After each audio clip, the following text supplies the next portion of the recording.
ఈరోజు మనం బ్రెడ్ హల్వా టేస్టీగా సింపుల్గా జస్ట్ 10 మినిట్స్లో ఎలా తయారు చేసుకోవాలో చూద్దాం. ముందుగా డ్రై ఫ్రూట్స్ని ఆయిల్లో వేయించుకొని పక్కన పెట్టుకోవాలి.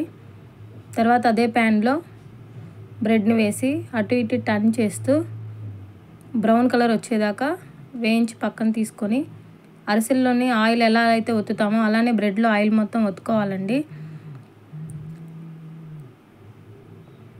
ఈ విధంగా చేసి పక్కన పెట్టుకోవాలి. తర్వాత పంచదార కరిగేలా పాకం వస్తే చాలు. ఈ విధంగా తయారు చేసి పెట్టుకున్న బ్రెడ్ని ఇలా చిన్న చిన్న ముక్కలుగా కట్ చేసుకొని ఈ పంచదార పాకంలో వేసి మొత్తం కలిసేలా తిప్పుకోవాలి. అదేవిధంగా ముందుగా కాచి చల్లార్చిన పాలు కూడా ఇందులో వేసి కలుపుకోవాలి. బ్రెడ్ మొత్తాన్ని పీల్చుకుంటుందండి. అదేవిధంగా లాస్ట్లో డ్రై ఫ్రూట్స్ కూడా వేసి మొత్తం కలిసేలా మిక్స్ చేసుకోవాలి.